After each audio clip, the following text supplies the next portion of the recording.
Yo no sé si estáis seguros de que queréis estar aquí. Vamos a hablar de la historia del yoga. Digo, estáis a tiempo de aprovechar el viernes noche todavía, sobre todo para quien estáis metidos o interesados en el mundo del yoga. Yo creo que es interesante. Ya sé que es como un cuento, como una novela, pero es interesante comprender qué pasó, porque de aquellos lodos vienen estas situaciones, y yo creo que cuando uno entiende un poco ese planisferio de dónde se mueve o las corrientes se mueven la vida en distintas direcciones, a veces es interesante, y yo creo que es interesante. Siempre en la India se habla de los arios. Claro, y a nosotros la imagen que nos queda de la raza aria es un poco depresiva, ¿no? Pero los arios eran gente que hace 3500 años habitaban los alrededores del mar Caspio, situarse en los mapas, y hubo un momento hace 3500 años, como todo en aquella época pasaba mucho más lento que ahora, y los desplazamientos eran casi por huidas familiares, ¿no? Y es verdad, la población del mundo se calcula que más o menos cada generación se alejaba aproximadamente 18 kilómetros de la antecesora para encontrar nuevos espacios, bueno, lo que era el mundo, que hay que ponerse en la tesitura. Y ellos partieron de la región del mar Caspio al Indo Kush.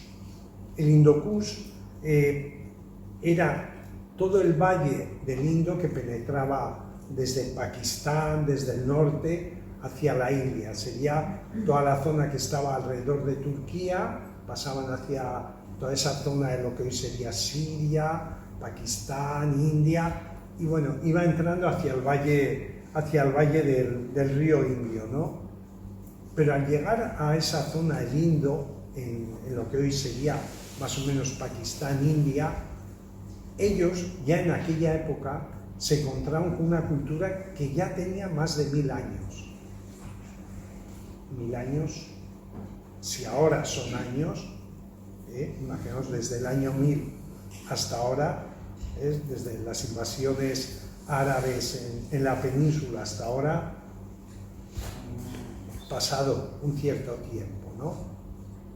Imaginaros en aquella época, 1000 años eran una enormidad, y se encontraron con esta cultura particular en el Valle del Indio, que ya databa desde hacía más de 1000 años, ¿no?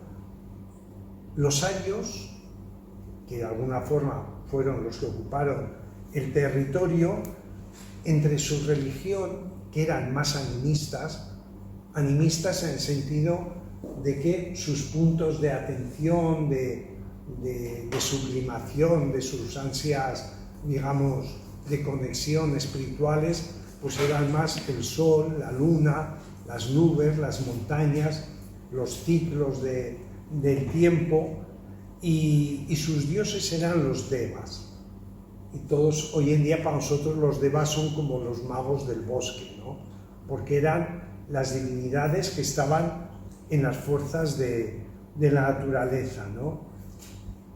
Y los sacerdotes que tenían en aquella época, hoy diríamos los brahmines o los brahmanes que tenían sus sacerdotes, siempre ofrecían cantos y ofrendas a los devas, no muy diferente de lo que se haría hoy el Día de la Virgen de Lourdes, poner flores, cantar, como los rituales tradicionales, ¿no? En aquella época se escribieron unos textos, hace 1500 años y 600 años. Los textos eran los Vedas. Los Vedas es el texto religioso más antiguo que hay en Oriente. Entonces, inevitablemente hay que referirse siempre a él porque en aquella época tampoco era la fragmentación que había ahora, ¿no? Y esos Vedas, con el tiempo, se convirtió en el corpus más importante de la enseñanza de la tradición hinduista, la religión hindú, ¿no? Eran 4 textos. Era el Rig Veda, el Samaveda, el Yajurveda y el Atharva Veda. 4 textos. 4 textos que evidentemente, imaginaros, hace 1500 años antes de Cristo, o sea, hace unos 3500 años, ¿de qué cosas podrían hablar aquellos textos, no? Si yo quiero hablar de la cultura oriental, inevitablemente tengo que referirme a los Vedas. Me da igual que quise hablar en Japón, en China, pero los Vedas es un texto que marca la expansión de toda una corriente, ¿no? Sería lo mismo que si yo me quiero referir a la cultura occidental, me tendría que referir a Grecia, como elemento primario, ¿no? Entonces, hay un elemento común, como en nuestra cultura luego trasciende, por ejemplo, la Biblia, y hay un elemento común. Si yo quiero leer la Biblia, todos sabemos que en la Biblia hay distintos textos. Están por un lado los salmos, los proverbios, están las cartas de San Pablo a los corintios, interesantes, están las parábolas, están las profecías, y hay unas cosas que dicen que estaban fumados cuando las escribieron, y otras cosas que son como las cartas que hablan de lo que está ocurriendo, ¿no? En los Vedas existe exactamente igual. Existe los samhitas, un tipo de texto, los brahmanes, los aranyakas o los upanishads. Son tipos de lectura que son importantes.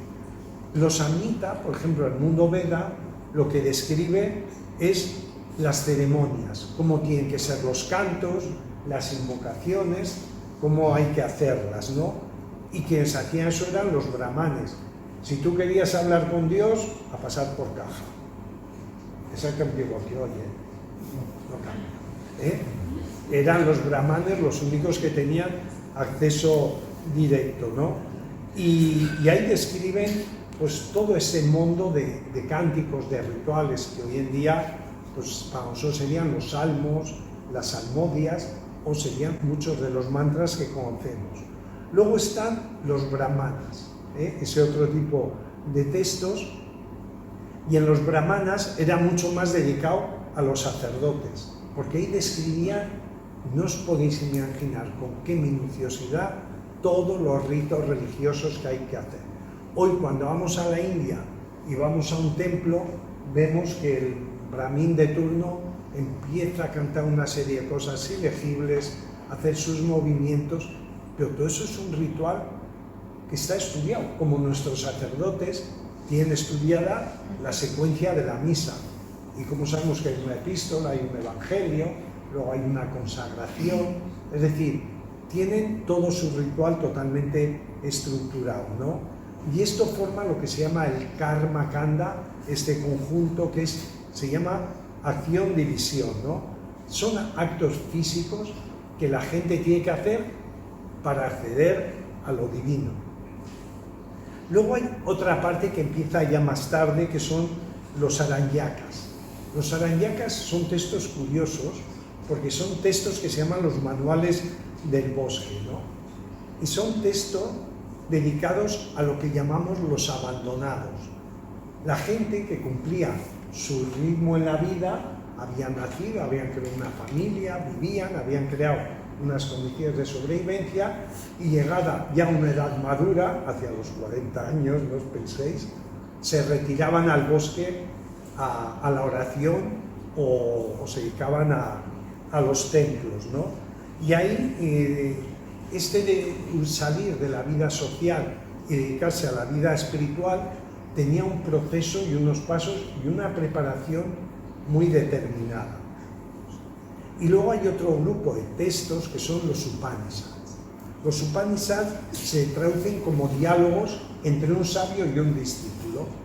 Cualquier texto de los que cogeríamos hoy en día de nuestra sociedad podría ser un texto entre un sabio. Cualquier texto que escriba un lama o cualquier persona de cada mundo espiritual sería un diálogo prácticamente, bueno, hoy porque hay un concepto didáctico distinto, pero algo que tenemos cuando escribimos algo que trascienda a la gente que lo vive y que lo practica, ¿no? Y estos textos se llaman Jnana Kandas, que son los textos del conocimiento.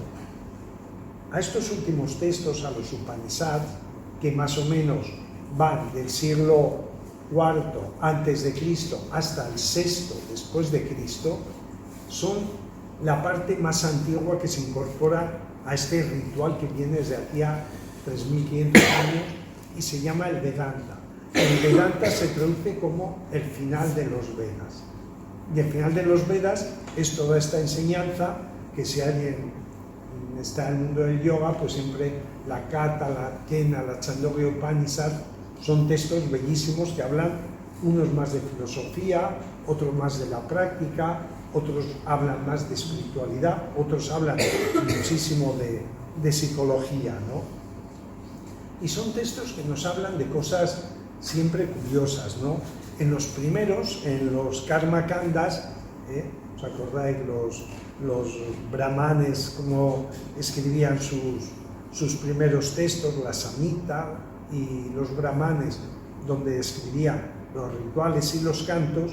Pues en el Karma Kanda hacen una historia que a mí me gusta contarla porque nos hace entender un poquito la India y los conceptos que tenemos para que nos demos cuenta y digamos, no era tan distinto, ¿no?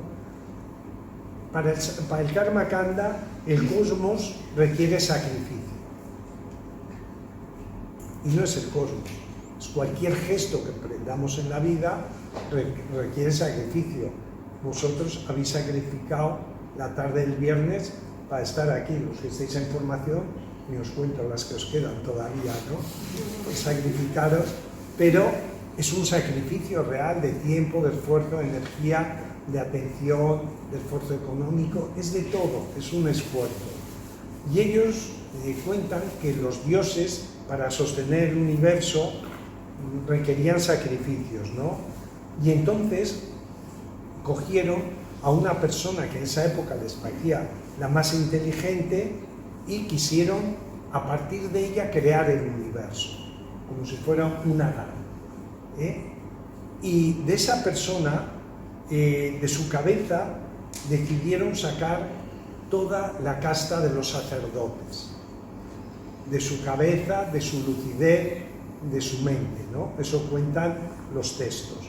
De sus manos salieron los guerreros, la casta de los guerreros que tenían que dedicarse a proteger y a defender. De sus piernas, los que tenían fuerza para comercializar, para ir y venir, nacieron la casta de los comerciantes. Y si de sus pies, los que tenían las habilidades de manejar la vida, nacieron la casta de los obreros. Hoy en día, cuando hablamos de la India, sabemos que el régimen de castas es algo que nos toca a todos, ¿no? Menos a ellos. Es como Gandhi. A nosotros Gandhi nos parece una persona maravillosa. En la India, en una parte pequeñita, el ir contra el régimen brahmin que había en la historia, pues no a todo el mundo le gustó. Entonces hay cosas que para una parte del mundo, una visión, puede ser muy útil y para otra no. Si nosotros miramos el Rig Veda, este texto de los Vedas, y el mundo de las castas, a nosotros nos resulta a todos muy, muy extraño. Y decimos, joder, qué gente, ¿no?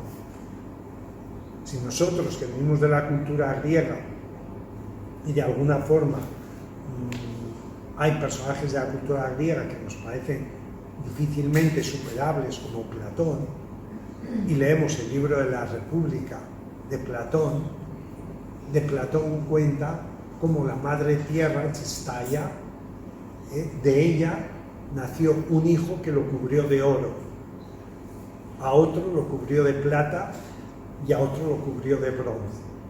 Al de oro le dio la enseñanza, el conocimiento y el mundo intelectual. Al de plata le dio el mundo de la vida social, la fuerza, la capacidad de comercializar. Y al de bronce le dio las capacidades de cuidar la tierra. Lo dice Platón. Y no nos extraña. O probablemente no lo sabemos. Pero culturalmente lo hemos vivido exactamente igual, ¿no? Entonces, pensar que en aquella época había tantas familias de yoga o muchas más de las que hay ahora. Y es decir, el mercadillo Nueva Era era lo que había. No había ni cine, ni televisión, algún espectáculo de sus danzas y sus guerreros, pero ellos vivían profundamente para la indagación en el mundo personal, y había de todos los colores. Una época muy grande, los sacerdotes y los brahmines marcaban los ritmos de la vida, de la sociedad, de las actividades, y todo el mundo lo aceptaba. Pero hubo una época en que algunos empezaron a mosquear un poco con las jerarquías del poder y dijeron: joder, si ellos pueden hablar con Dios, ¿por qué yo no puedo hablar con Dios? Y entonces, a partir de una serie de variaciones y de mundos que existían como ahora, hubo una gente que se dedicó más intensamente a una serie de disciplinas ascéticas. Se sacrificaban, porque al sacrificarse, el sacrificio, que era lo que proponía los Vedas, era el sentido del vivir y de hablar con los dioses. Entonces se sacrificaban, iban al mercadillo, compraban su braguelín y se subían a los Himalayas. Se metían en una cueva, 87 grados bajo cero, hacían sus prácticas y al final, con tanto ascetismo, le obligaban a Dios a que se presentara ante ellos y se iluminaban. Y los ascetas al final era esa gente que de alguna forma, a través de su sacrificio, se creían que a Dios lo obligaban, que la presencia de lo divino estaba con ellos. Hoy vais a la India, los que habéis estado en un Kumbh Mela, esos momentos donde bajan todos los sadhus de las montañas, y en una ciudad más pequeña que Alboraya se juntan a lo largo de esos 6 meses más de 60 millones de personas, y ahí los veis de todos los colores, desde los que están sobre una pierna desde hace 40 años hasta los mudos porque se lo han propuesto, es decir, gente que hace ascetas de verdad, que lo siguen viviendo y creyendo que ese es el modo de sacrificio. Buda estuvo a punto de ir a la UBI por sus ascesis y sus dietas, y sobrevivió de milagro, porque alguien se lo encontró, una chavalita se lo encontró y lo ayudaron. Pues estuvo a punto de irse para el otro lado, para el otro nirvana. Entonces, esa gente, hubo una época que desarrolló toda una serie de cualidades, de ascesis, de sacrificio, que cogieron mucha fuerza y mucha importancia. Pero también hubo gente que se cansó de tanto esfuerzo inútil, sin tener nada que ver con la vida, y es gente que empezó a hacer pues su pequeño estudio de filosofía, a querer dar sentido a lo que era Dios y a lo que era una serie de principios y de creencias. Y los filósofos, los sabios, esta época de los Upanishad, cogieron peso, y había gente que transmitía la enseñanza, como Patanjali o Buda, de cómo llegar de alguna forma a un estado de iluminación. Pero ya no tenían tanto que recurrir a grandes seres y personas, sino que cualquiera que había estudiado, profundizado, sabía y practicado que eso podría ser. Luego vinieron gente que fue mucho más concisa. Buda se rebeló también contra lo que había y dio una visión que era el famoso Satipatthana, ¿no? Que era la forma de cómo mantener la plena atención para superar todo lo que encierra nuestra mente, todas las cargas que tenemos en el mundo inconsciente y purificar la mente. Jesús, que si os acordáis venía de por allá también, puso en práctica otra serie de principios como era la bondad, la compasión y el amor, su principal, primero y último mandamiento prácticamente. Entonces, en esa época ya hubo gente que también se rebeló a todas las instituciones que había y que tenían. Y hay un detalle que a mí me parece un concepto que me parece interesante. Es el concepto del Samvega. Samvega se traduciría a nosotros lo que llamaríamos como vehemencia. Vehemencia sería esa gente que tenía un deseo íntimo, profundo, de conectar con su realidad, ¿no? Y que ponía una intensidad total a la práctica, a la atención o a la observación. Y de alguna forma, en esa búsqueda del conocimiento interno que les llevaba a la liberación, encontraban la manera de superar el sufrimiento de su alma y entrar en eso que llamaríamos ese espacio de felicidad. Y esta gente se esforzó de verdad. Gracias a ellos, hoy estamos aquí. Lo decía alguna vez, el año pasado me parece, que curiosamente el año pasado en el Congreso Americano de Psicología, el presidente del Colegio de Psicólogos de Estados Unidos, el primer agradecimiento que hizo fue a todos los seres que desde hacía 5.000 años nos habían precedido y habían dedicado su vida con una intensidad total a esa búsqueda interna de la contemplación, a esa observación total de las actitudes de su mente y de eso que llamaríamos el proceso del pensamiento, que gracias a ellos hoy la psicología estaba donde está. Sin ellos, el concepto que tenemos de psicología hoy no existiría. Y como digo siempre, no era una persona ni practicante, ni budista, ni nada. Era simplemente el presidente del Colegio de Psicólogos de Estados Unidos. Entonces el Samvega era esta gente que se dedicaba con profunda intensidad, dedicaban su vida a eso. Y nosotros no nos lo podemos imaginar. Bueno, nosotros vamos a clases de yoga los martes y jueves, de 7 a 8:30, a veces hacemos un curso, vamos a un retiro, pero estar dedicados en cuerpo y alma a ese análisis, a esa indagación, hace falta voluntad profunda. Y hay otro concepto que a mí me encanta y que no se habla nunca en el yoga, que es Ramana. Ramana se traduciría como los esforzados. Esa es la traducción. Los Ramana eran gente renegada que salía fuera de todas esas jerarquías que habían creado todas las religiones y de alguna forma su sabiduría de estos Ramanas provenía de alguna forma de aceptar hacer frente a la realidad.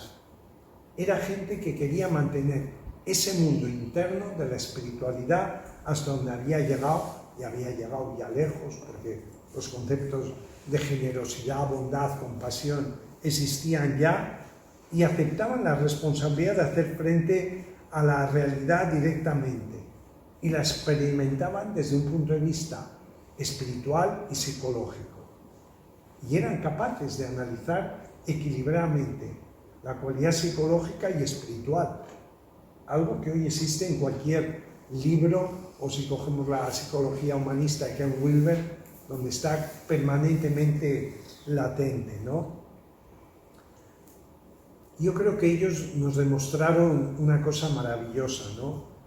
Que el verdadero viaje no consiste tanto en buscar paisajes nuevos, sino con ver la realidad con otros ojos, con tener otros ojos nuevos para cada exploración, sin necesidad de moverse donde estamos. Yo creo que esa fue la parte bella. Y entre estos serramanas estaba el Mahavir, creador del jainismo, estaba Buda, que se opuso totalmente a la corriente eclesiástica jerárquica, estaba Patanjali, que se opuso a todas las corrientes mágicas. Buda nació en un extremo en Nepal, y Patanjali nació en el Valle de las Flores, en el otro extremo, los Himalayas.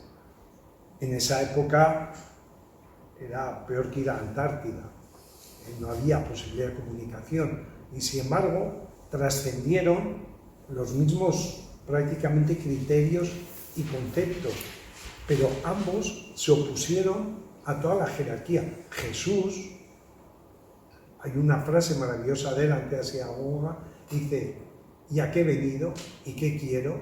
Fuego traigo, y si no, que arda. Y se lo dice a la sinagoga, de donde él era parroquiano de la sinagoga de su pueblo, en su barrio. Y a mí esa frase me gusta porque en la iglesia baja de casa de mis padres está escrita. Y nunca la entendía ella. ¿Qué quiere? Un incendiario. No se comprendía, ¿no? Y decía eso, que quiero que esto se mueva y que el templo de alguna forma sea otro templo, ¿no? Que esté más dentro que fuera. Por eso los Serramana eran de alguna forma los renegados, y de ahí venimos. Toda nuestra enseñanza de Patanjali o del budismo viene de esas personas que fueron renegados, que quisieron ser responsables desde un punto de vista humano, psicológico, espiritual, de la realidad que les habitaba. Patanjali, toda su enseñanza se basa en tres conceptos bellísimos: crece en conocimiento, en saber quién eres, en comprender tu verdadera naturaleza, evoluciona en tu corazón, ábrelo, acoge, entiende que no puedes vivir separado de la existencia ni de nadie, y aprende de la realidad. La realidad es nuestra sagrada y única maestra. No la realidad que queremos para mañana, sino la realidad ahora, donde estamos, sin dar un paso más. Esa es la clave de la enseñanza de Patanjali. Ahora comienza el yoga. Ese es su primer sutra. Y esa primera palabra con la que empieza el sutra es esencial. Ata. Ata es en este instante, ahora. No te dice posponlo para lo que tengas. Dice no. Todo el yoga está en este instante.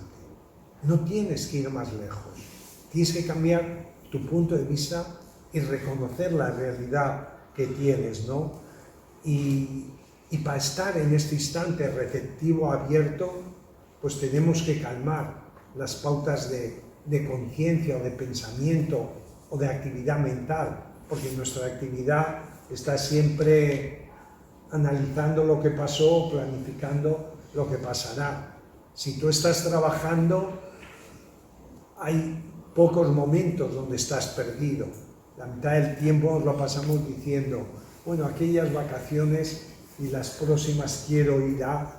Y estás visualizando todo lo que será, al sitio que irás, has mirado 1000 planos, 1000 panfletos, te has informado de todo, te has hecho las ideas maravillosas de ir con tu chico, con tu chica o con tus críos de vacaciones, has elegido el mejor hotel y luego llegas, hace mal tiempo, hay un poco de humedad, la cama no es lo que parecía, la comida no es la que deseabas, el parque que te ofrecían, pero un poco por eso, porque la realidad nunca está sujeta a predicciones. La realidad es aceptar lo que hay en este instante, ¿no?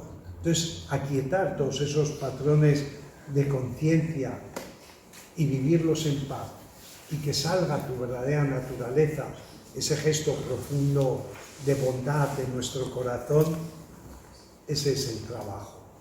Nirodha significa aquietar, la cesación, la restricción, parar todo ese batiburrillo que tenemos en la mente y decir, para, esa paradita que hacemos antes de entrar a la sala y saludamos, no saludamos a nadie, no saludamos a ningún gurú, a ningún Buda, nos saludamos a nuestro ser, porque es lo más sagrado que hay en ese instante. Entro a un espacio donde voy a estar dentro de mí, de mi ser, eso es sagrado.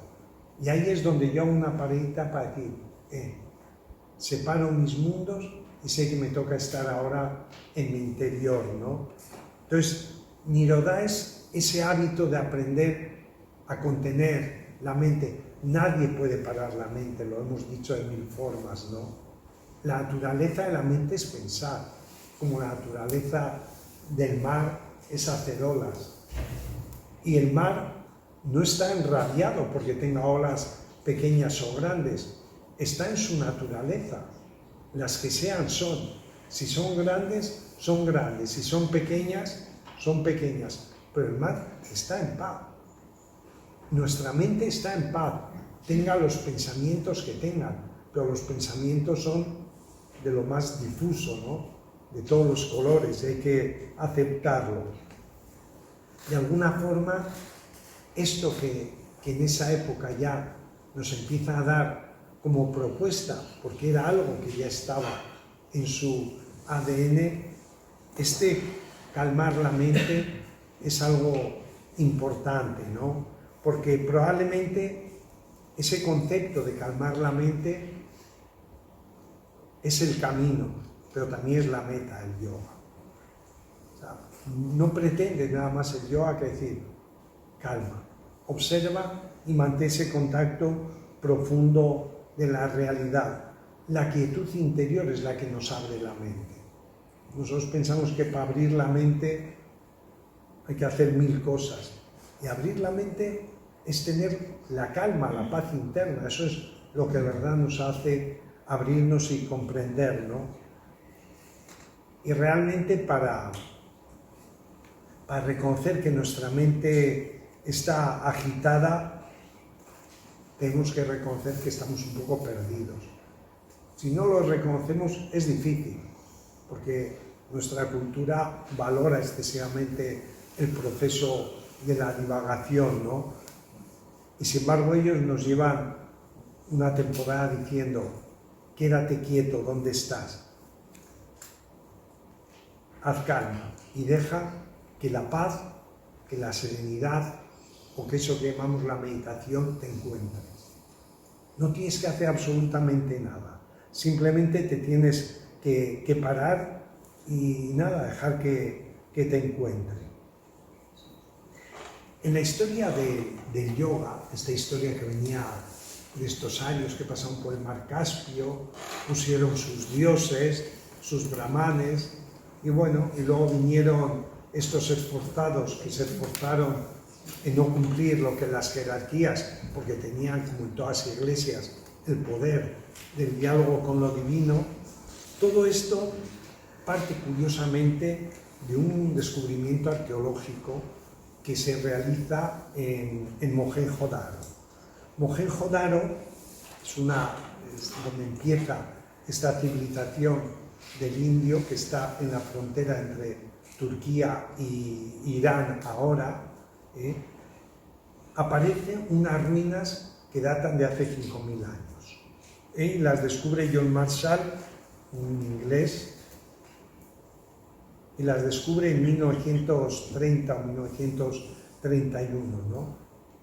Y en ese espacio, aparte de muchas cosas, aparece una imagen, que aparece una persona sentada, como con unos cuernos, así, es un sello, un bajo relieve, y ese sello siempre se ha interpretado como un meditador o un yogi meditando, ¿no? Y toda la secuencia ya del mundo hindú la admitió como la representación de Shiva, ¿no? De su gran divinidad. Los textos sánscritos normalmente carecen de cronología, ¿no? Y se desconoce exactamente cuándo todos esos habitantes comenzaron a realizar este tipo de posturas o meditaciones. Se dice que aproximadamente pudieron ser hace más o menos eso, 5.000 años, ¿no? Cuando él descubrió Mohenjo-Daro, en esa frontera de Turquía y Pakistán,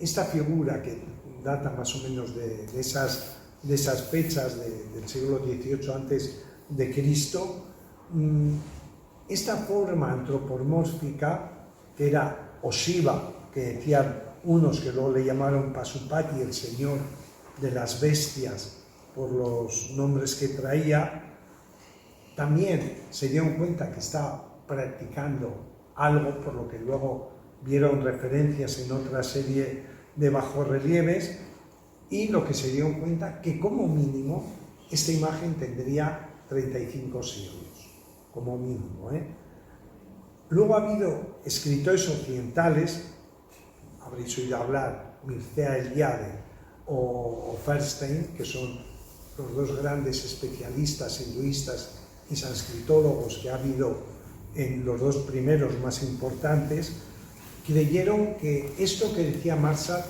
era suficiente para aceptar que en la cultura del Indo ya se conocía el yoga en aquella época. Esta es la historia. En aquella época tenían ya una relación. Y es curioso que luego de esta historia nacen lo que se llaman las 6 grandes doctrinas que conforman el pensamiento hindú.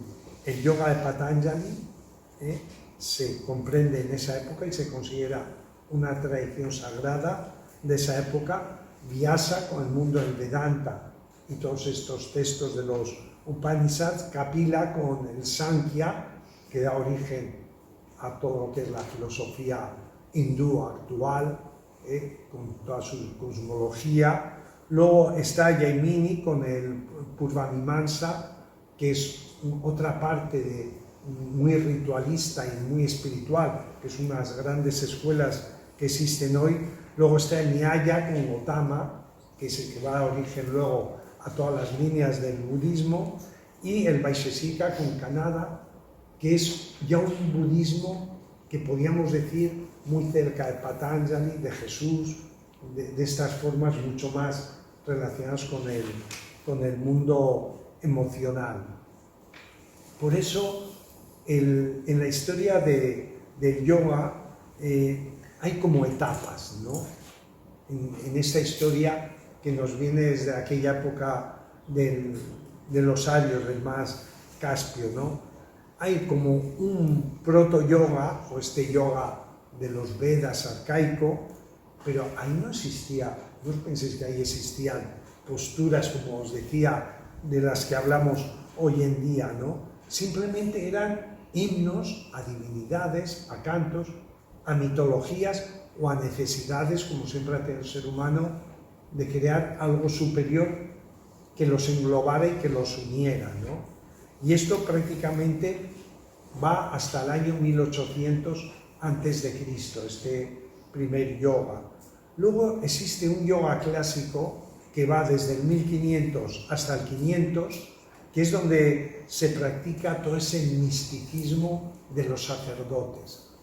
Todos sacrificios, eran todos cantos, rituales brahmánicos, que hoy siguen existiendo, y ahí desarrollaron toda una tecnología contemplativa que abarcaba parte de esa metafísica que a nosotros nos resulta pesada y difícil de entender.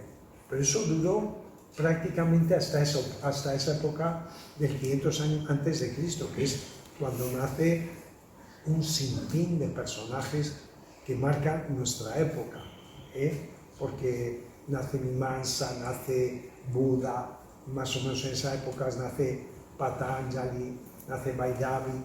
Todos los grandes creadores de las grandes secuencias que hay hoy en el mundo eran estos esforzados que renegaron de todo ese mundo que era complejísimo. Es como si nos metemos a hablar de espiritualidad con un teólogo. Hablas de conceptos que a mí eso no me interesa. Yo no digo que sea cierto o no, pero realmente Luego hay una época que se llama el yoga épico, que va del año 500 prácticamente hasta el 200, ¿no? Y ahí es donde existe toda esta proliferación de escuelas, de disciplinas, de doctrinas no dualistas. Es decir, el mundo interno y el mundo externo tienen que ver.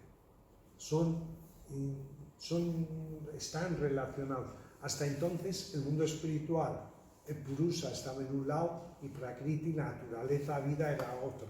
Había que salirse de uno para dialogar con el otro.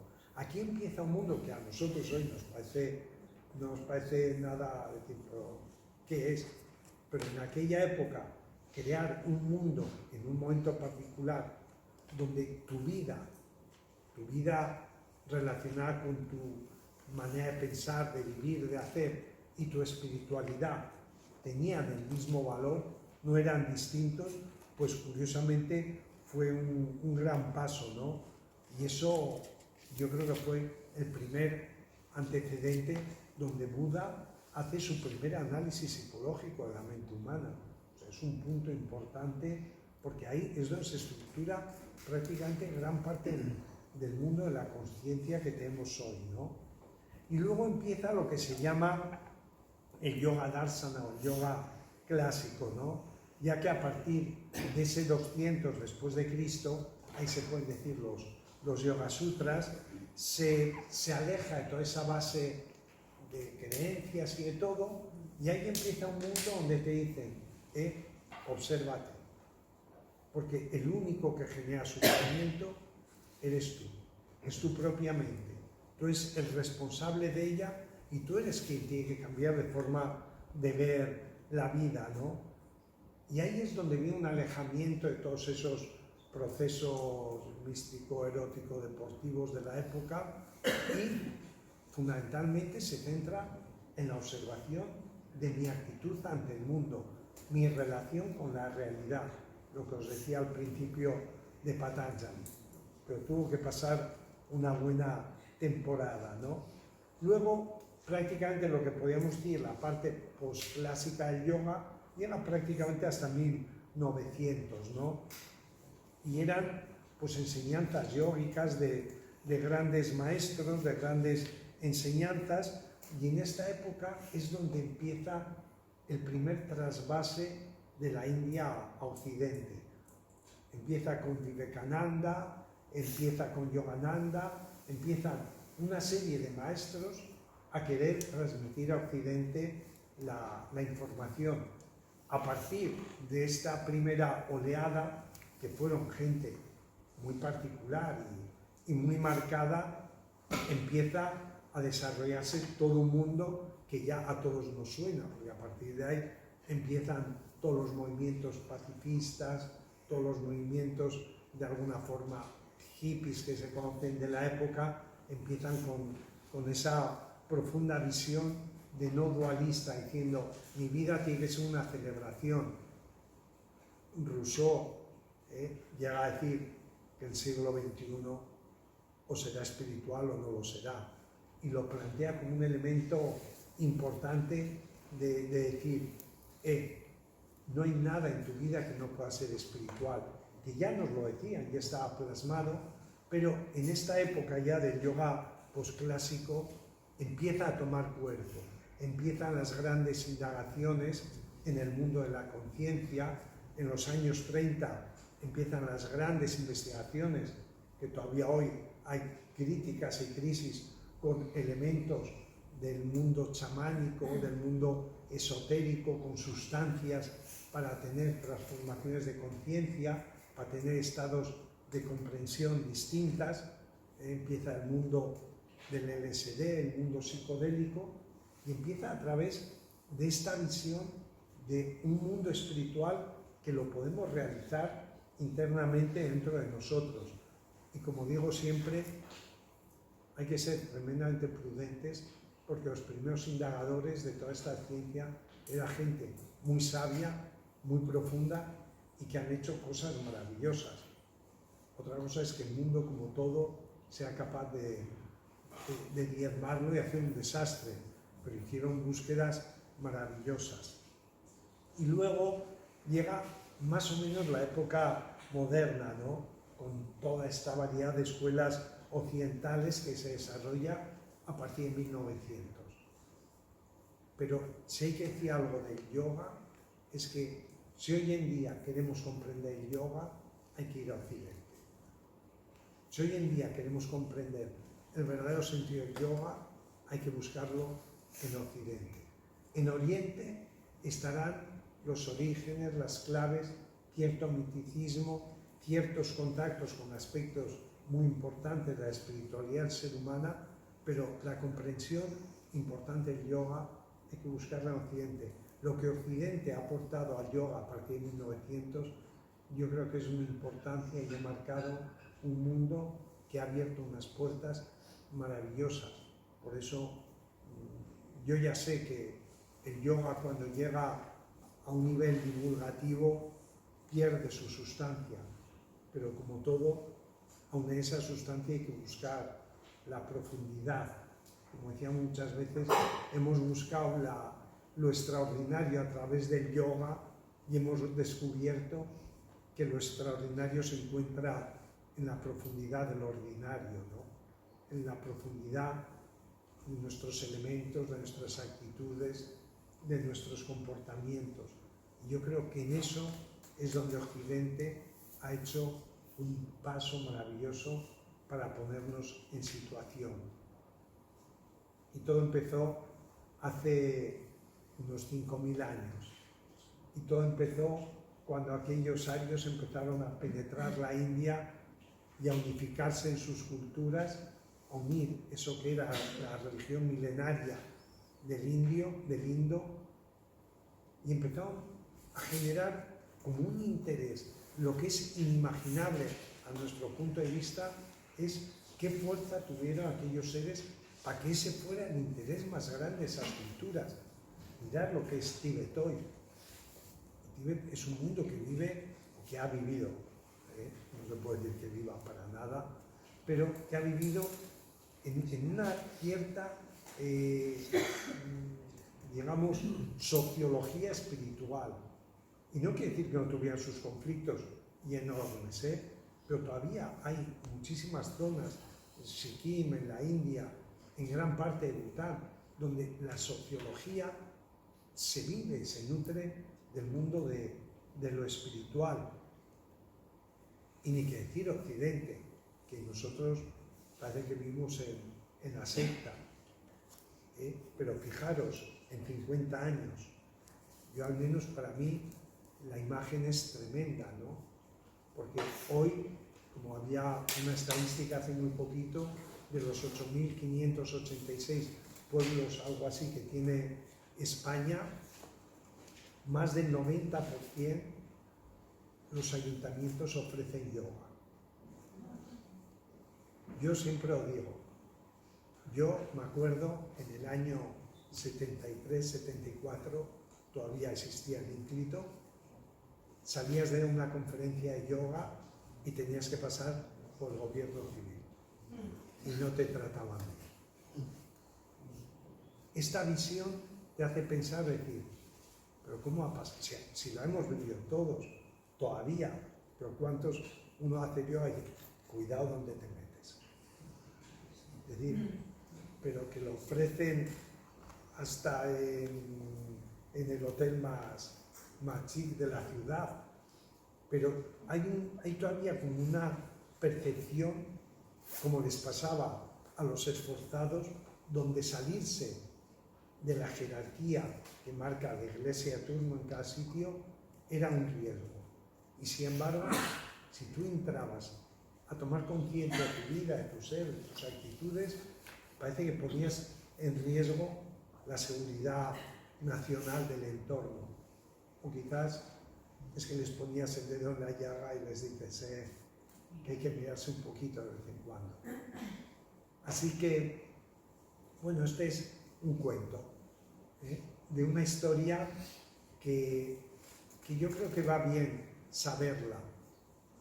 Va bien saber lo que era el San Vega, esa gente que durante estos 3 milenios dedicó su vida con una intensidad profunda, con ese concepto de vehemencia, a la observación, a la introspección, y que nos han dado pautas enormes, porque hoy en día podemos decir, es como decir, ¿y tú por qué vas a hacer el Camino de Santiago?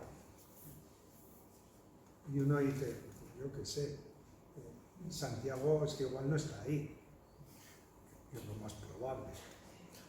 Pero no importa, lo que importa es que ha habido tantos millones de gente que han hecho ese camino con esa intención, con ese deseo, que el linaje es ese peregrinar, ese flujo continuo del corazón, de la energía de esa gente.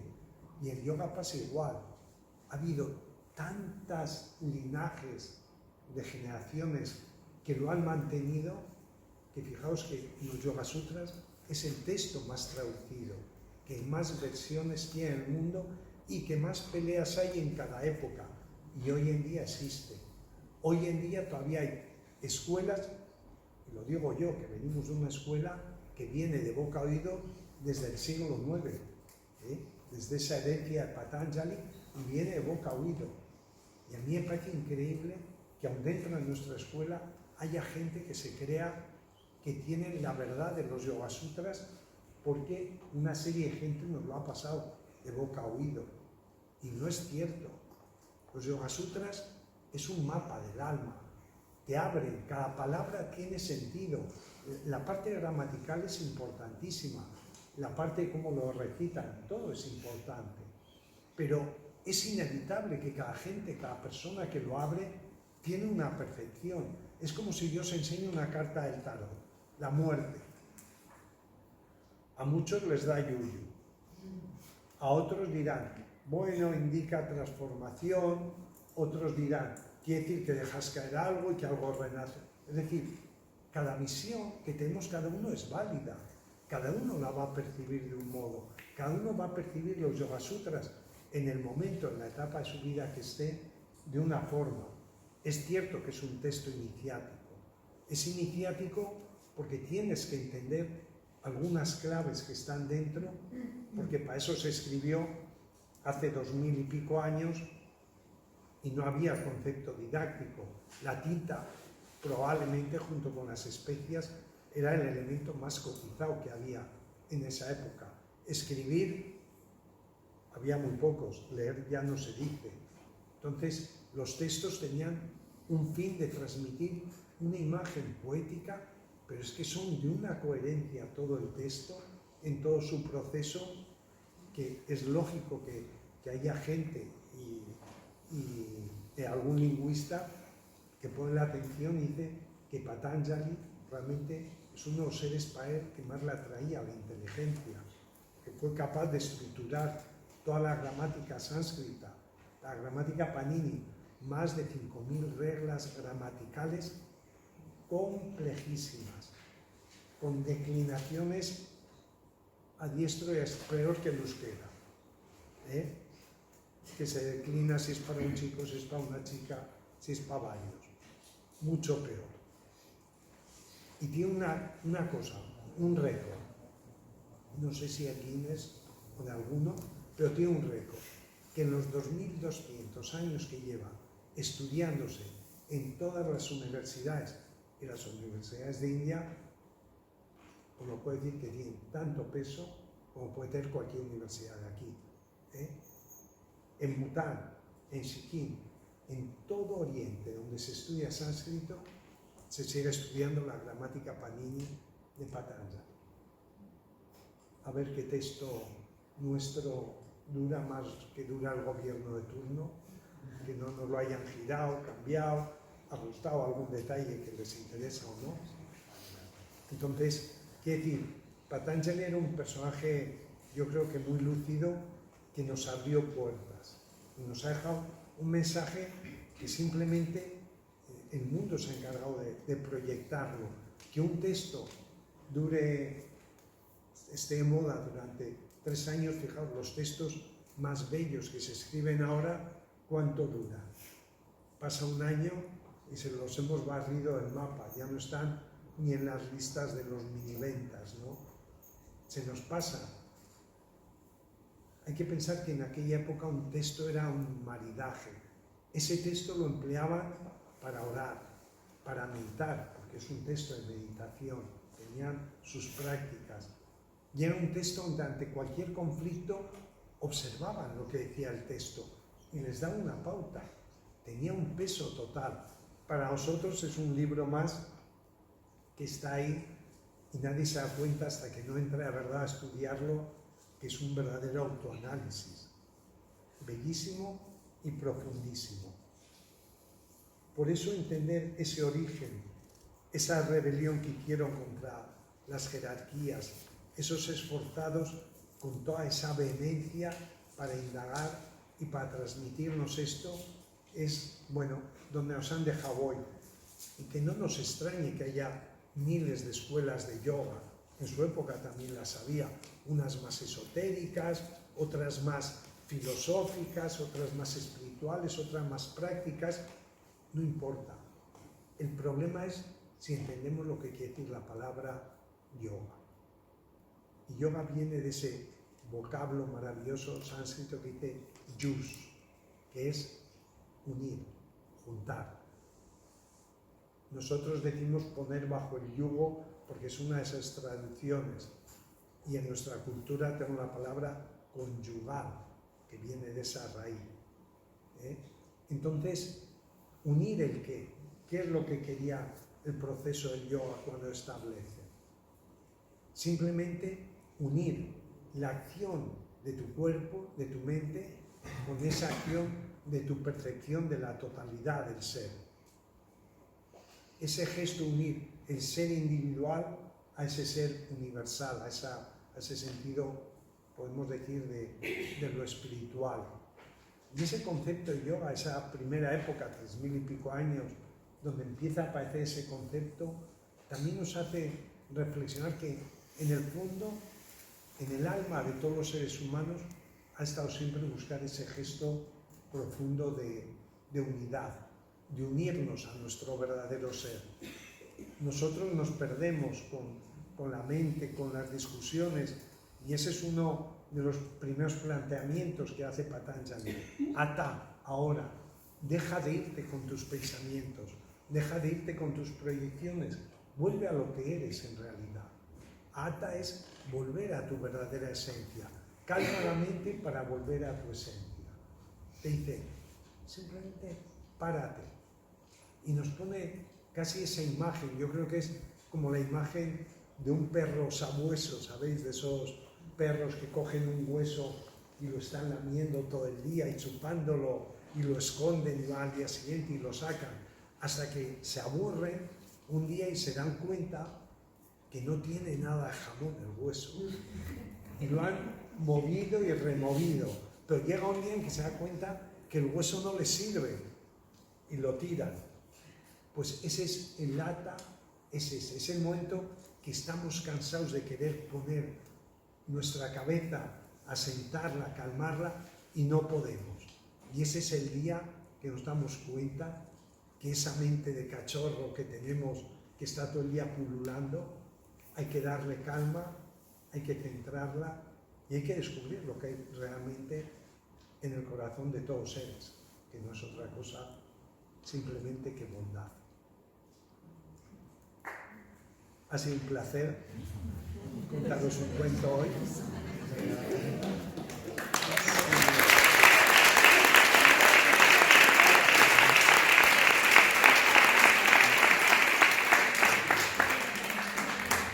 Ahora las curiosidades, los chismorreos, a ver, ¿qué os interesa saber? Sí. El atar o calmar la mente para evitar el sufrimiento, ¿cómo se hace eso? Calmar la mente para calmar el sufrimiento. Sí. Yo creo que hoy en día hay técnicas maravillosas. El mindfulness lo dice, pero el mindfulness es simplemente una aplicación, digamos, en versión beta, reducida para eso. ¿Cómo se calma la mente? Cuando aprendes a estar aquí y ahora. Entonces, uno dice, ¿y cómo se hace eso? Pues es muy simple. te ponen en tu respiración. Lo sabemos todos, lo hemos oído todos. Y cuando te pones en tu respiración, ¿qué es lo primero que te pasa? Que en menos de una micromésima de segundo, tu mente ha volado. Y tienes una frustración de yegua. Y la seguirás teniendo. Y nos volveremos a sentar y nuestra mente se irá. Y volverás a empezar. Hasta que llegue un momento en que tengas esa percepción de que tu mente se va. Y el yoga te dice, te tienes que situar en ese espacio del observador, del testigo. Dices, ¿y qué es el testigo? Pues ese que cuando meditas se da cuenta que tu mente se va. Entonces, simplemente tu mente se va. Y tu testigo dice, me he ido, vuelve. Y te pone ahí. ¿Qué pasa? Que al principio tu mente se va y se va para 3 días. Y acabas la media hora de meditación y dices, si me he hecho todo un cuento. Pues bueno, con la práctica aprendes poco a poco a volver hacia ti mismo, hasta que llega un momento que te sitúas con esa plena atención, con esa atención profunda. Esa es la clave. ¿Qué hacer cuando tenemos sufrimiento? No podemos hacer nada, el sufrimiento está ahí. Igual no podemos eliminarlo, pero puedo aprender a observar en este instante el sufrimiento. Ahí es donde baja la tensión. Nosotros siempre pensamos el sufrimiento como una proyección. No, obsérvalo ahora, lo que hay ahora. Entonces, en una meditación simplemente te está constantemente volviendo a este instante. Y te dice, tienes que ser testigo de lo que pasa. Pero testigo es simplemente, ¿quién observa que tu mente se va? Ese que se da cuenta, lo traes y la vuelves a centrar. Ese es el trabajo. No tiene mucho misterio. Hay que practicarlo. O sea, yo te puedo explicar a qué sabe la menta. Me puedo tirar 10 meses. Hasta que la pruebas.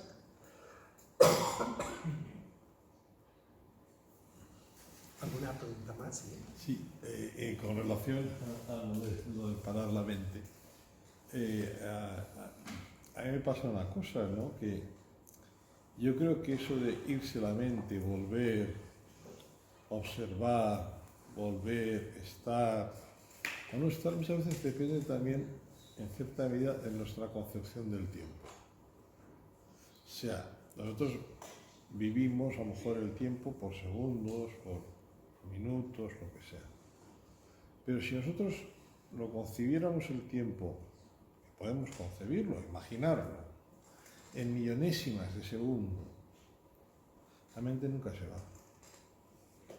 Porque entre cada pensamiento que sea expresado por palabras, entre cada letra de cada palabra, hay millonésimas de segundo de silencio, donde la mente no se ha ido. Entre cada imagen, aunque sea un cuento, una historia pasada, hay millonésimas de segundo de silencio. La mente no se va, no se ha ido nunca. Nosotros creemos que se va, pero también depende de nuestra concepción del tiempo.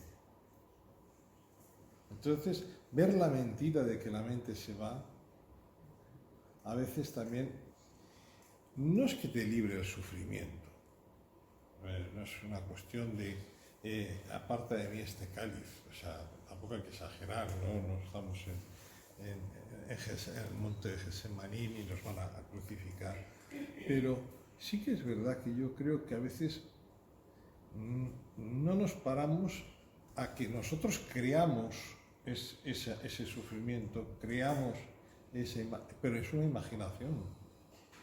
Todo depende si esa imaginación, porque es verdad que la mente parece que se vaya cuando te vas al pasado o al futuro.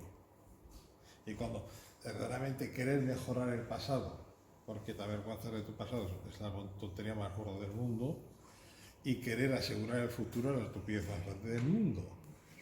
¿Verdad? Entonces yo creo que muchas veces es una cuestión, pues a lo mejor también hay que jugar con la imaginación, ¿no? Es decir, oye, que puedo vivir la vida en millonésimas de segundo y está en silencio el cuerpo.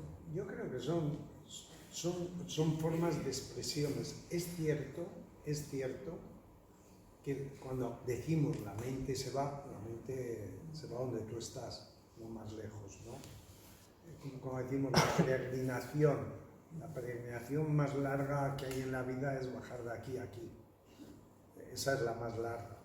Las demás son excusas para llegar ahí, ¿no? Entonces, el hecho de que la mente se vaya es un concepto que yo creo que es importante, no tanto en cuanto a que sea real o no, sino que decir, si mi mente habita siempre en el pasado, o si mi mente, cuando estoy ahora, está planificando el futuro, lo que mi mente me impide es de vivir en presencia de lo que hay.